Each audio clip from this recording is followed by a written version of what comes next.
Salutations and welcome back to the farm. You know, I've got one of my favorite little Christmas aprons out because we're going to be doing a multi-purpose task today. We're going to be making a meal in a jar, and it is perfect for giving away at Christmas time. So I've already made one here, and let's talk about it a little bit. I've been noticing a lot of posts on Facebook and social media and Instagram lately about cheeseburger soup. Now, how is it that I am a child of the 70s and the 80s and I've never heard of cheeseburger soup? I'm sure I've probably had it. Maybe it was called something else, but I know I've never really made cheeseburger soup. I've made chili mac plenty of times, but I've never made cheeseburger soup. Well, I got looking around at a lot of my products that I have in my pantry, in my long-term pantry, and I had everything I needed to put together some cheeseburger soup. So where do I start? I don't know. There were no recipes available for a freeze-dried, long shelf-stable, pantry-ready cheeseburger soup. So I thought, hey, let's make one. So here's one that I made earlier today. I want to make these in quart-size jars, but I only have one box of quart-size jars left, and I'm saving those in case I find some cranberries on sale so I can make some cranberry juice after the holidays. So pint size it is. This is going to be perfect for just Papa Jim and I. When I make this up, this will give us two really good hearty portions. And how do I know that? Because I made a test batch last week in a quart-size jar, and it made 4 really hearty servings. Enough that we had a really nice dinner, and then Papa Jim took a bowl of it with him to work for the following day for his lunch, and then I had some for lunch at home that day. So we had 4 really good servings out of the quart-size jar. So we're going to be making pints today. Keep in mind, if you would like to make this as a quart-size serving, all you have to do is simply double the recipe that we put together today.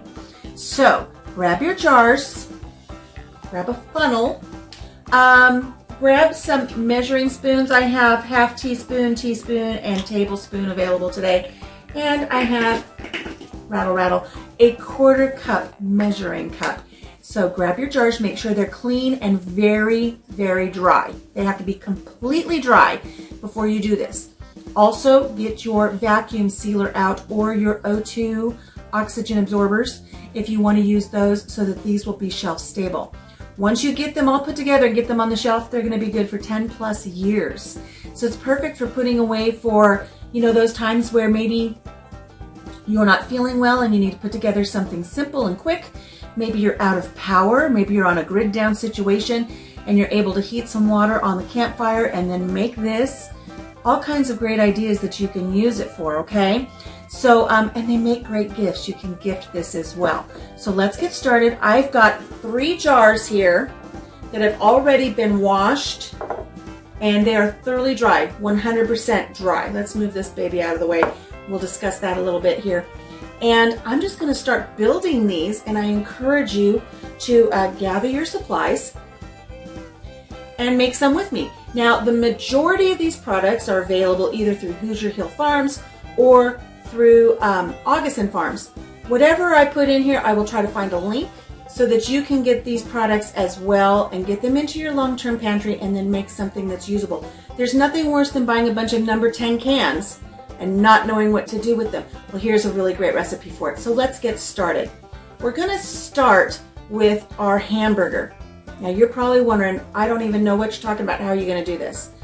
If you go onto some of the websites that have emergency preparedness food, you can get freeze-dried meat products. So you can get freeze-dried hamburger. I myself, I do not personally eat meat, so I have some freeze-dried plant-based hamburger that I'm gonna be able to use for our meals. I have 30 pounds of it. What am I gonna do with 30 pounds of it? I don't know, but I tell you what, my family thought I was a little nuts when I first purchased it, but look at the price of meat now. It has skyrocketed, right? So I have all of my hamburger meat actually saved in these Mylar bags. I have, I don't know, 10 of them? That's a lot. You may not think it's a lot, but wait until you see what this does. It's been put away. There's nothing wrong with it. It has stored for a couple years very well. I cut open this package so we could make our recipe today. So I have my funnel. Save yourself the heartache. Use a funnel, trust me. And in each jar, we're going to place a half of a cup of this ground beef. It's called beefish bits. Little ground beefish. Because it's not really meat. This is plant-based. And we're just going to put half of a cup in each of our jars. And I'm going to end up doing a total of 12 jars today, but we're just going to do 3 of them here right now.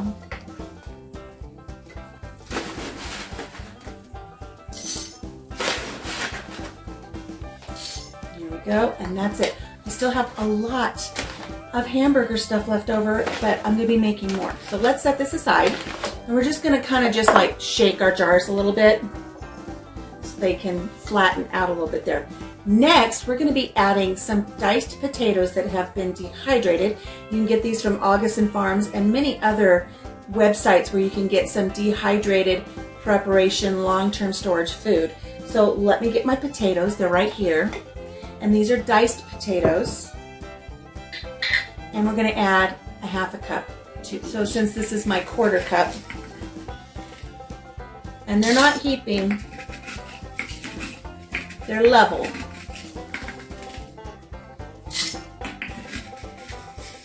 And you're gonna say, your jars are filling up fast, Country Mama. I know they are, but we've got plenty of room for everything else that's gonna go into our soup. Comment below while I'm filling up these potatoes. Have you had cheeseburger soup before? Let me know in the comments. How did you like it? What was your favorite part about it? There we go. There's our potatoes. Thank you for showing up there, potatoes. We're going to go back over here.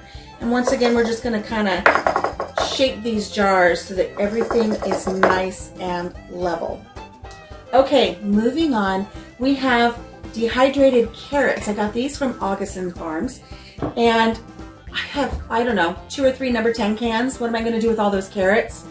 This is a great recipe for it. Who would think that there would be dehydrated carrots in a cheeseburger soup? I don't know, but it's in there and it works. So gathering my measuring spoons up here, we're going to do 2 level tablespoons of carrots in each jar.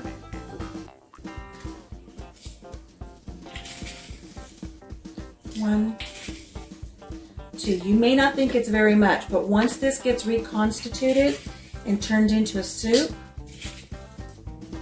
you'll see you've got plenty of carrots.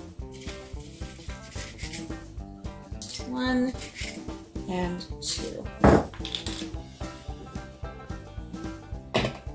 And once again, just like before, we're just going to kind of, already fell, dropped a measuring spoon. Be right back. After our carrots, we're moving on to some dehydrated celery. Now, the first time I made this, I did 2 tablespoons of celery. Actually more than that, because I actually did this as a quart. However, the celery is very overpowering. If you use celery in a recipe that has been dehydrated or freeze-dried, just know it's potent. You don't need as much as you think you need. So to this, we're just going to add 1 tablespoon level of celery. That is plenty, trust me.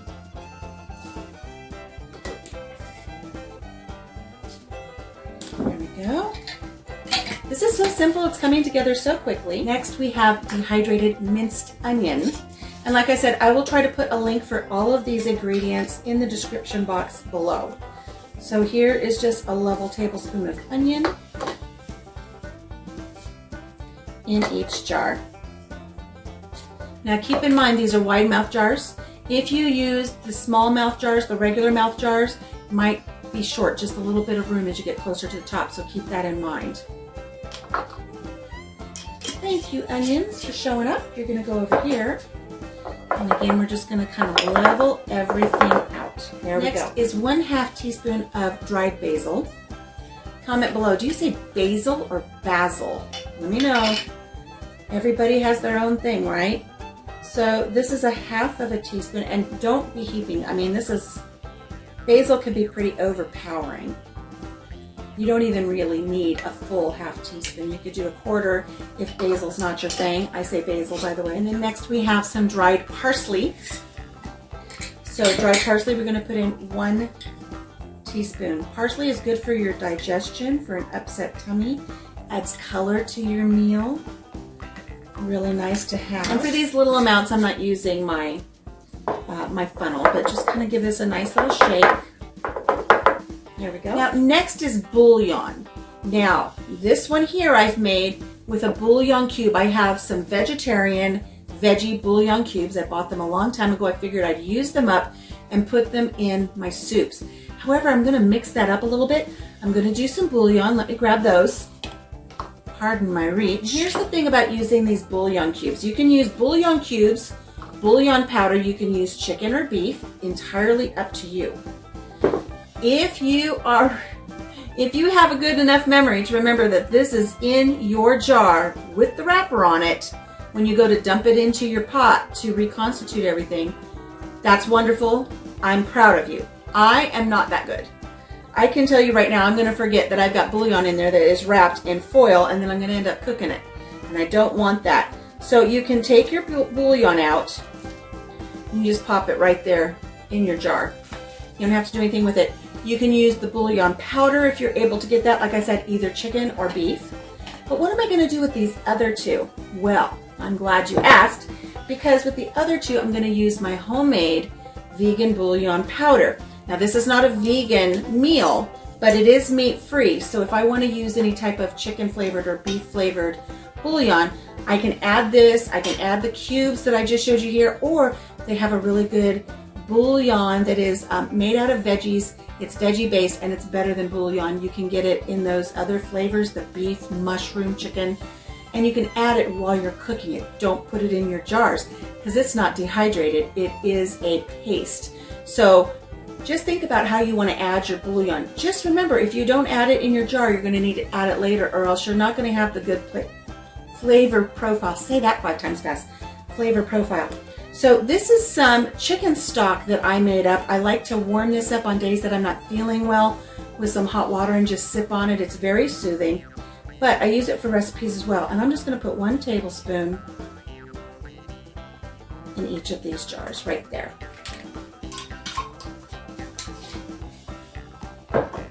And again, I'm just going to kind of shake this, level it out a little bit. I don't need to shake this when I've got the bouillon cube in the middle there. And then I have some minced garlic. Minced garlic is great to add to your shelf-stable meals. And we're just going to do a half because this is going to be overpowering. Just a half teaspoon of minced garlic into your jar. There we go. And off you go. We're almost done. Can you believe how quickly these put together? And they're so beautiful. I'll show you up close just how beautiful they are once we're done putting them together. Okay, now for the cheesy part of it. Hoosier Hills Farm. Yep, Hoosier Hills Farm. They have a cheese powder. Now, Augustin Farms has a cheese powder as well. I have both. This one just happens to be open. I'm going to place 3 tablespoons in each jar of this powder. It doesn't have to be heaping. Just grab 3 nice tablespoons and put this in your meal in a jar. If you've not tried this yet, you're missing out. I know that Monica over at Bland's Promised Land Ranch, she's a fan. Hello, Monica, my friend.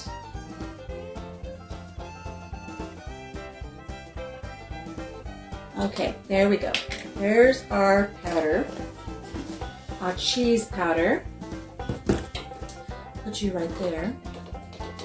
And once again, we're just going to kind of give this just a little shimmy and a little shake and a little tap. So we have room for our last ingredient. Okay, and here is that last ingredient. If you check back in my videos, I have a video for a soup base. It's a creamed soup base, and I will try to remember to put a link right up here, but if not, you can look that up in the videos. And I try to make it a ½ gallon at a time, and we're going to add some of this soup base to the very, very top of our jar here. Put in a 1/4 cup. This is my 1/4 cup measure, so just 1 of these. Again, not heaping, because you're at the very, very top. You don't want anything to spill out onto your countertop.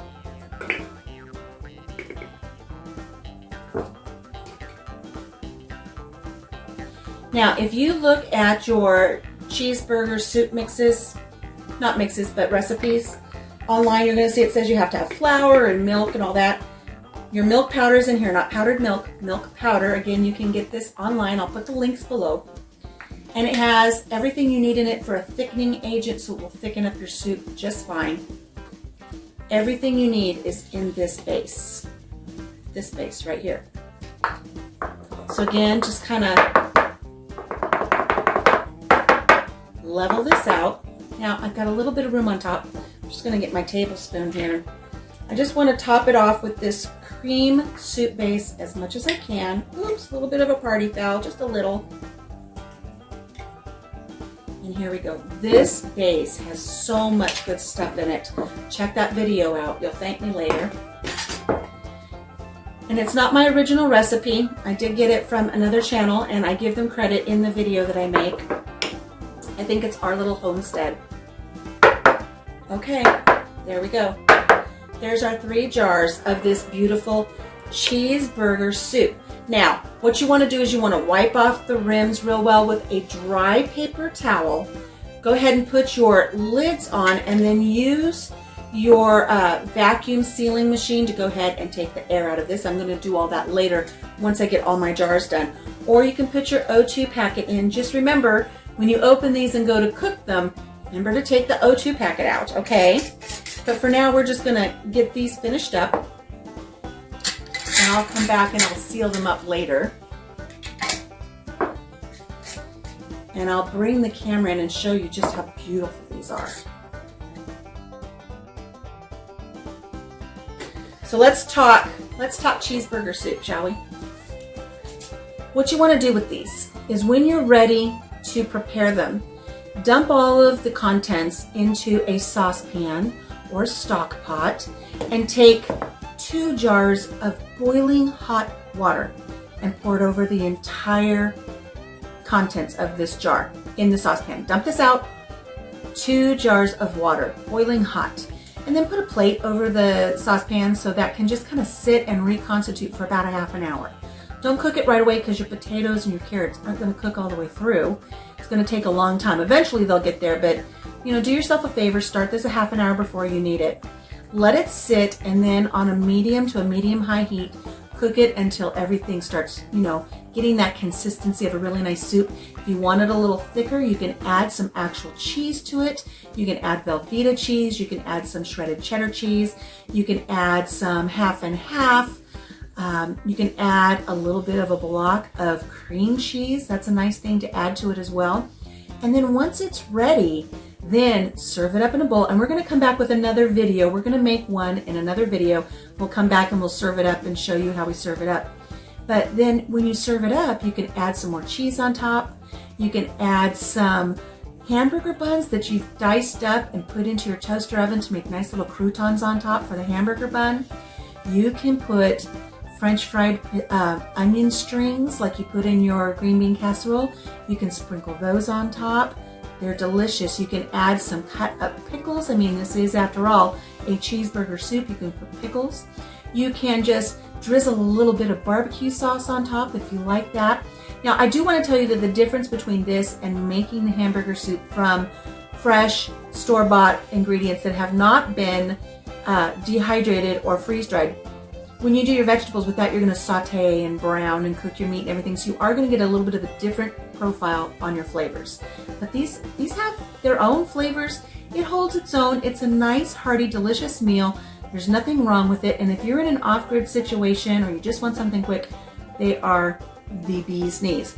Now, another thing you may have noticed is I did not put any salt and pepper in here.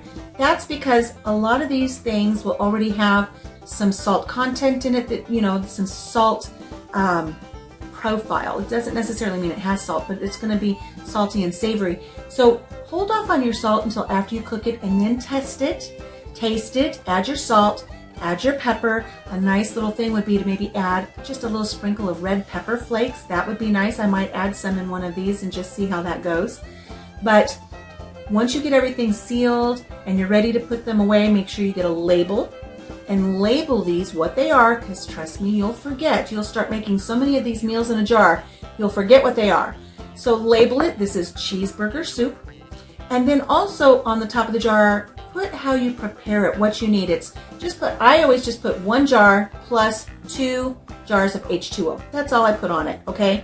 Because if I'm ever sick, or heaven forbid in the hospital or something and my family needs something quick and easy to cook up, they need to have the instructions. I may not be here. So everything is right here for them. They can pull this off the shelf. If Papa Jim needs to pull this off the shelf and make it up real quick, he can. It is delicious. So that's it for the cheeseburger soup. It is so good. We're gonna come back in our next video and we're gonna cook up a batch and we're gonna taste it and show you how it looks when it's all prepared. But meanwhile, I'm gonna get back to finishing off my dozen of jars that I have to finish so I can get these on the shelf. All right, friends, make sure you check the description box below for links for all of the products that you're gonna need. I'm gonna try to find as many products as I can. Some of them you may already have on hand and you won't need them, like you probably don't need a number 10 can of parsley. You may have some dried parsley already. Just make sure everything is dried, dehydrated or freeze dried. Everything that goes in these needs to be shelf stable so nothing can cause any type of deterioration. You're going to vacuum seal them and you're going to put them on the pantry shelves. All right, friends, that's it for today. Thank you so much for joining me here on the farm. I look forward to seeing you again for all kinds of fun things, including test tasting this cheeseburger soup meal in a jar. I appreciate you stopping by. Take care of yourself, take care of each other, and have a blessed day. Bye-bye.